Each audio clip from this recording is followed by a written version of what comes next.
This is Rise. Let's lock in with the goal of changing one life at a time. Yours. Together, let us rise up, inspire, strengthen, and elevate our minds.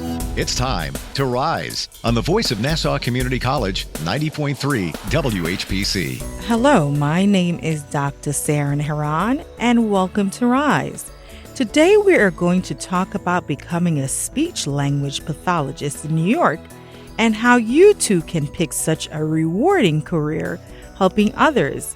My guest today is Giselle Campbell, who's a certified in the clinical competency. She is certified as a teacher of students with speech and language disabilities, and she is nationally board certified with a licensure to practice in New York. Giselle has an extensive clinical background and experience working with clients across the lifespan, both in person and remotely.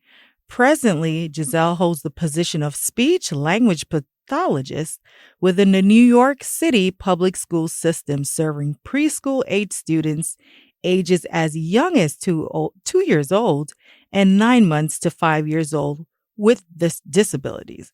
Giselle received her master's degree and teaching license from Long Island University, Brooklyn, and also attended St. Francis College. She is here to inspire you to join this rewarding career, as not many pick this career. Giselle Campbell, welcome to Rise here on the voice of Nassau Community College, 90.3 WHPC. Thank you so much, Dr. Heron, for having me. Now, bring us back to becoming a speech pathologist. Why did you pick such a career? So at the time, I was going to St. Francis College. I was studying public health, and I was getting ready to graduate, but I was still a little bit unsure as to where I wanted to go. I initially thought physical therapy. I thought physical education because I love sports. But nothing really resonated with me until I traveled to visit a family member, and I found out that one of my relatives was diagnosed with autism, and I had the opportunity to observe him in a session with a speech therapist, and I had never heard of speech pathology at the time. So I thought it was very interesting, the work that she was doing with him, and what carryover ideas she gave to his mom to help facilitate language development. And I was able to see how much progress he made in such a short amount of time with getting those services. So I never really say that I got into speech. I always say speech kind of found me. And yeah, that's kind of how I got started. Now, share with us your experiences while in college training, which most people, are going to be interested in. How was the training?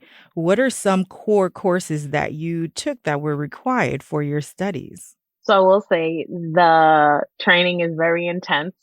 It's very intense, but it's definitely worth it. So we are in our scope, we are able to treat clients as early as 6 months, 2 months. So we can work with children from birth all the way to adults in the geriatric population. So that's a lot of content to cover in 2.5 years. So it was really intense. But again, it was necessary because it kind of equips us with the skills that we need to be able to work in any setting.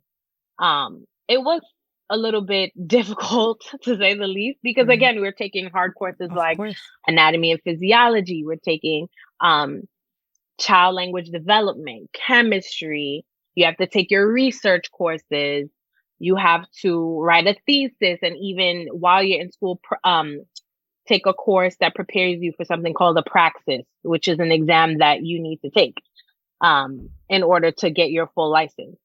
So it was a bit challenging, but again, I will always say it was worth it because it did prepare me to do what I'm doing now. Wonderful.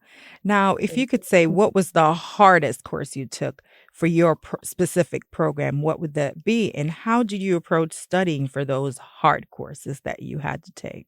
I would say the two hardest courses for me was audiology and research. Those classes were really challenging. There's a lot of content there and a lot of application. But again, I think it's important. For example, research, we always have to stay up to date with recent research. So you have to be able to you have to be able to look at an article and tell if the research was done appropriately, if it was written well. So having those skills are important.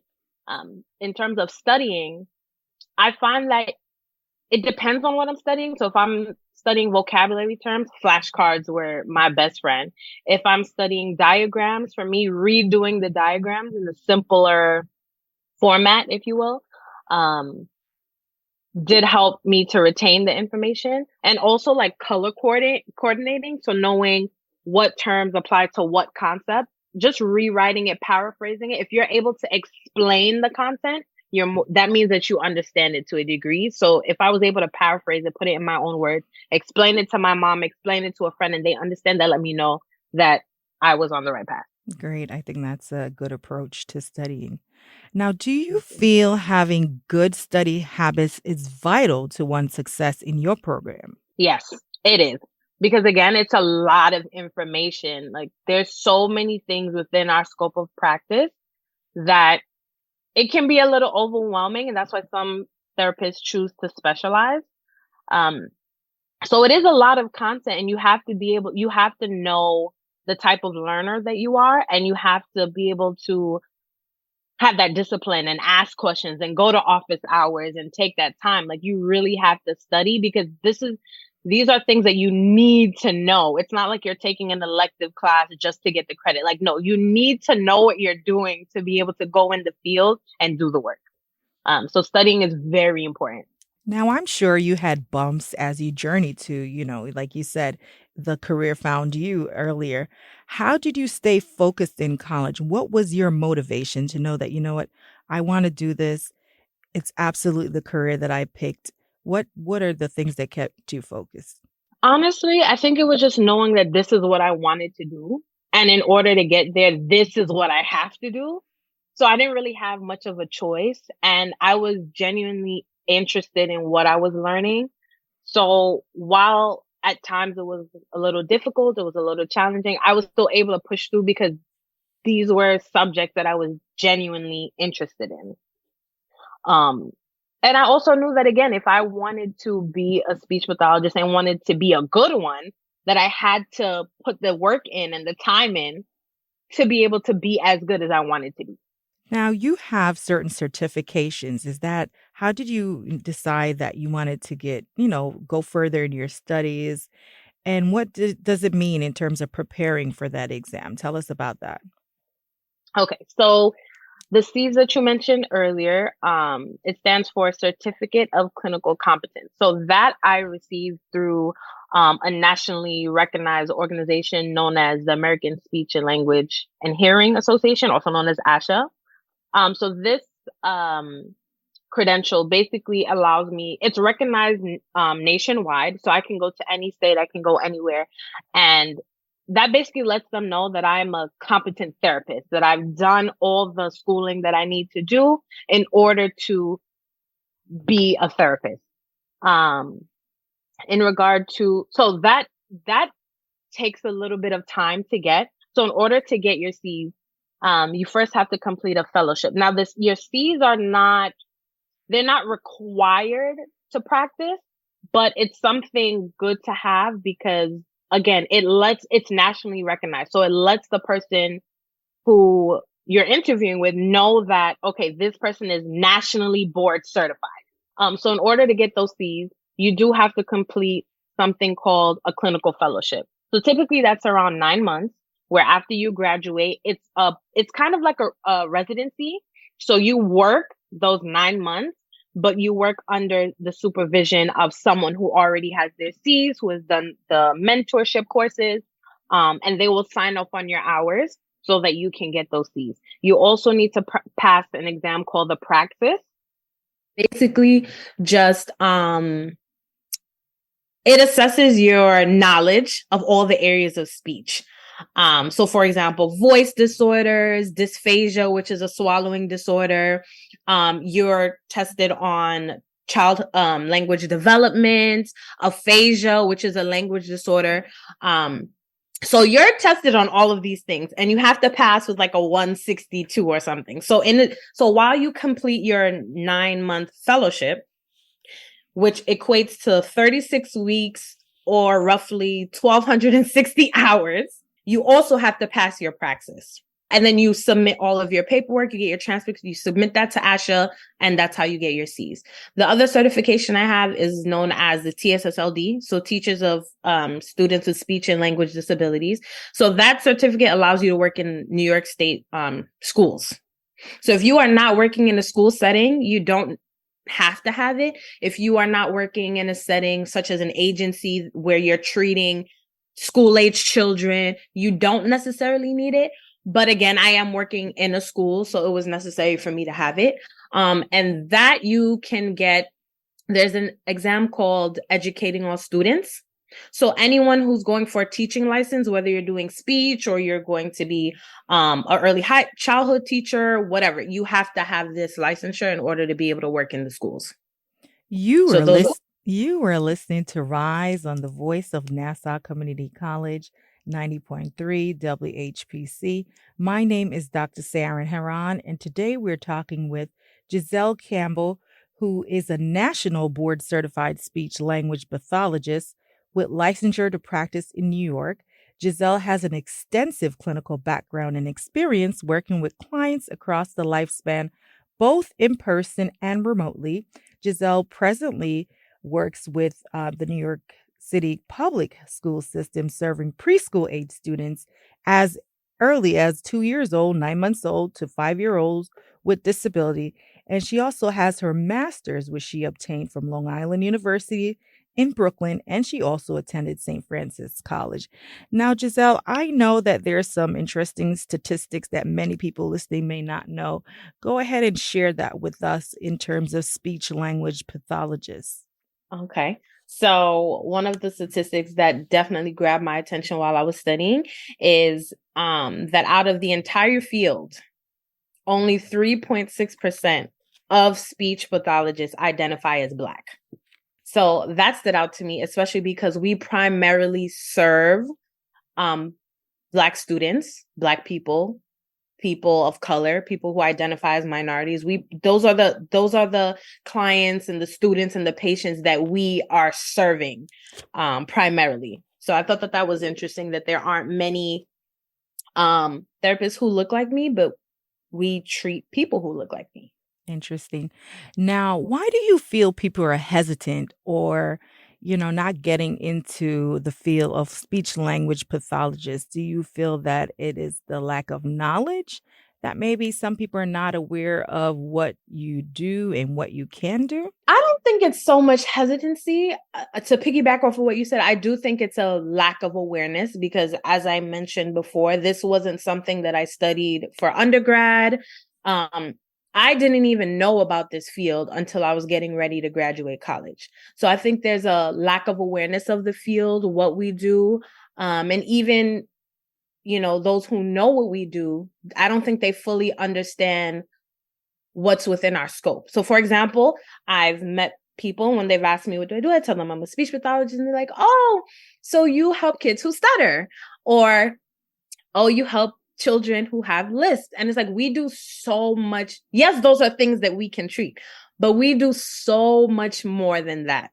So I think there is a lack of awareness and knowledge about the field. I also think, to be honest, people who look like me don't always have access to the best resources and the best education. So I think that also plays a role with it, because this is something you have to have a master's degree. You cannot be a speech pathologist without a master's degree. And that is that minimum. So, I think just not having access to those resources, whether it be for financial reasons or whatever, that is also a barrier for more people who look like me coming into the field. Absolutely agree with you. Now you're working in the school system. What are some of your responsibilities daily that, again, for someone listening that may not be aware of your responsibilities daily with the students that you do take care of?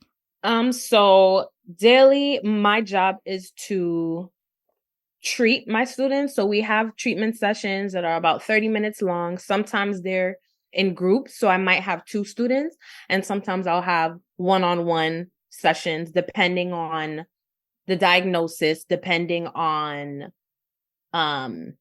what they're working on. So when I come in, I typically review my schedule. We are able to set our own schedules in the DOE because we do have to work around classroom instruction. We have to work around other related service providers. So we have a schedule. Everybody knows who's being seen at what time. I pull my students. I make sure I have my lesson plans already done.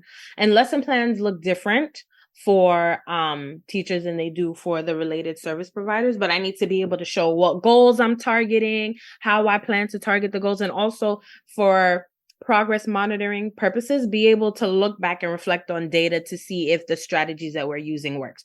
So for the most part, I'm treating students all day back to back. I get a period to prep materials.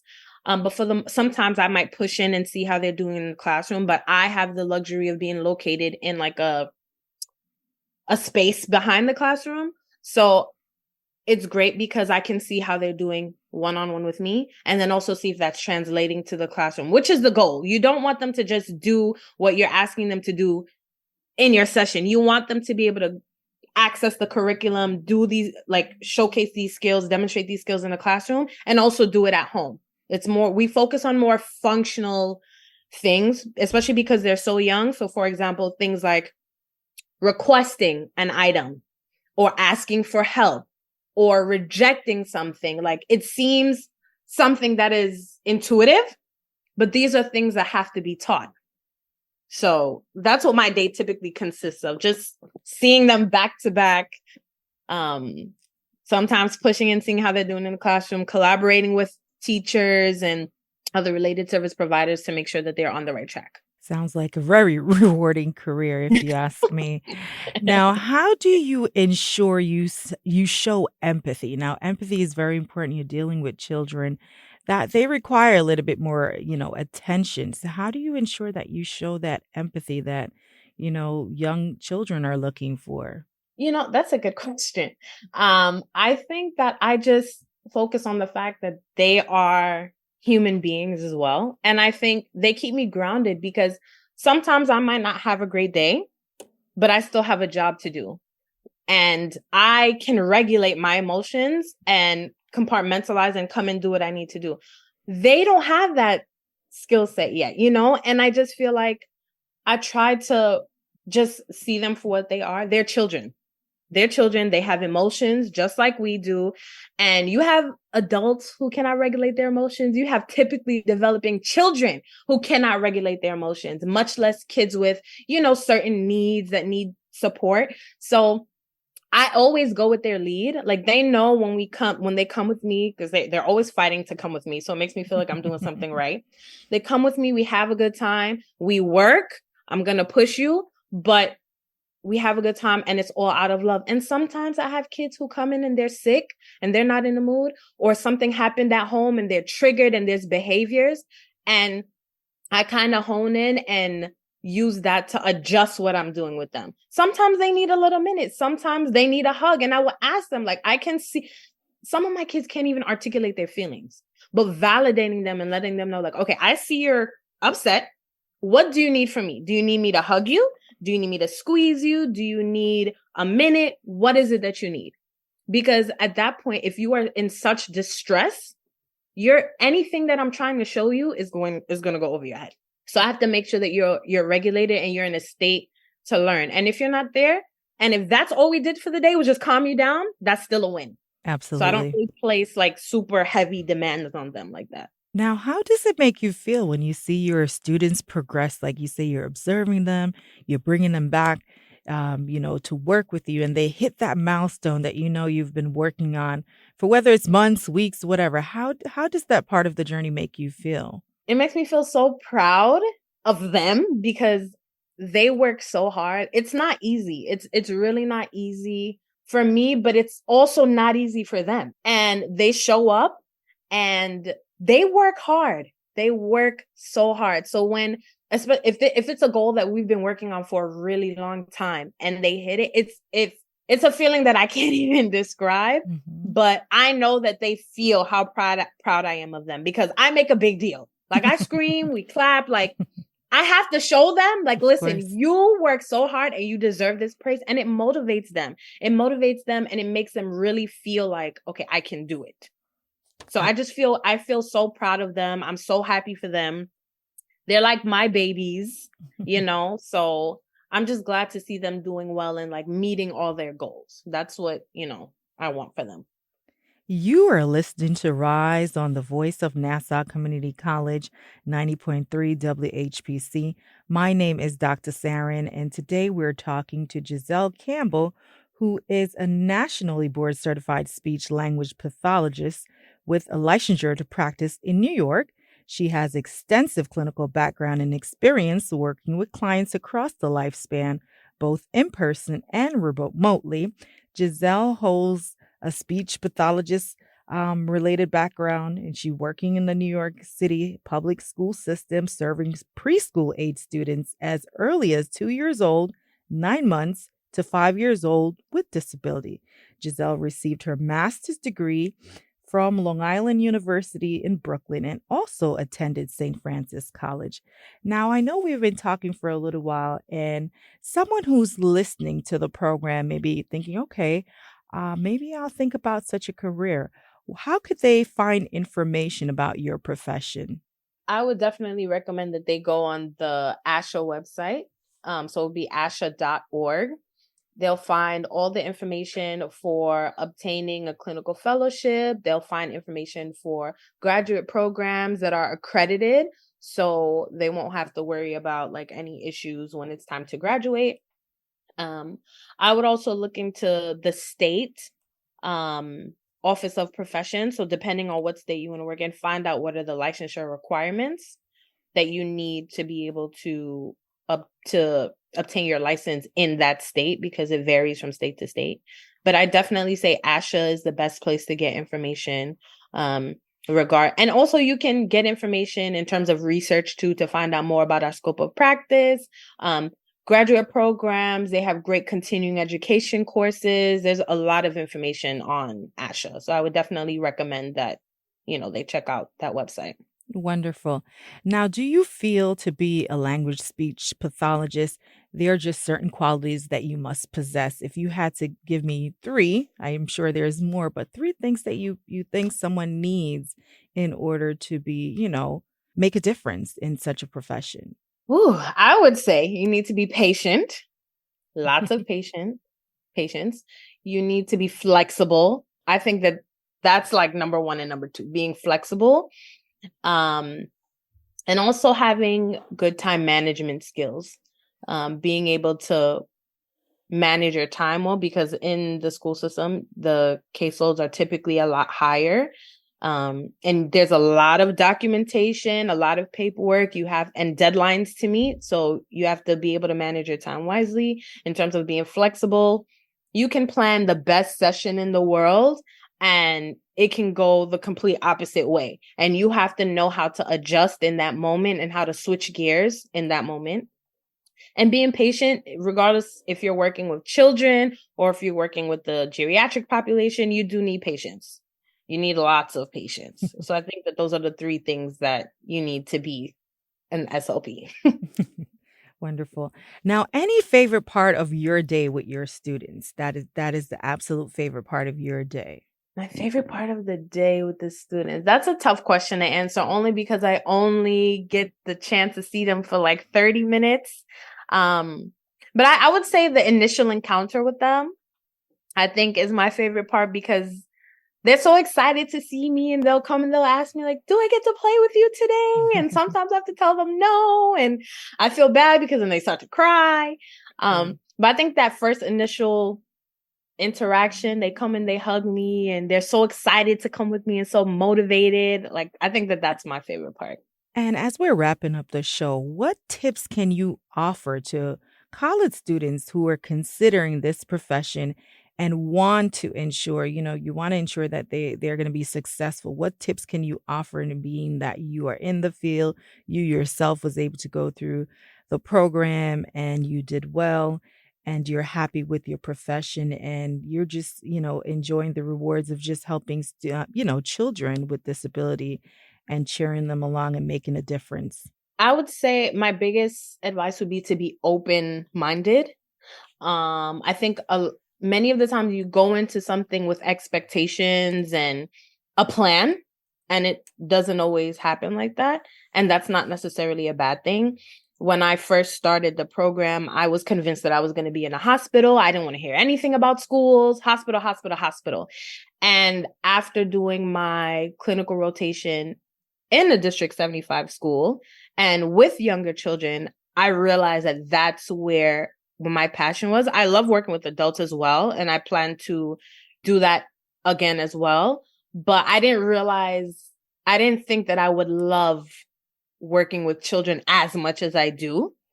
And it surprised me. So I say that to say that you might go into it thinking that you want to work with adults and you might end up working with kids and vice versa. Or you might want to specialize in one area and then decide that that's not the area you want to specialize anymore. You want to be more broad, more general. Either way, I would say keep an open mind. I would say ask questions. Ask questions. You are paying for this education. And also, you need to know what you're doing if you're going to be treating clients and assessing clients. You have to know what you're doing. You have to be comfortable. So I think just making sure that you're on top of what you need to be on top of at school. Great. Now, how could someone connect with you who's listened to the program today? Sure, they can reach me on my email. So it would be Giselle, Giselle, Campbell, Campbell 94 @gmail.com. Wonderful. Now, thank you, Giselle, for being here today. It was Thank a you so much for pleasure. having me. And I'm Dr. Saren Heron. You can become anything you set your mind to become. Stay inspired, rise up, and you too can achieve your dreams if you stay focused.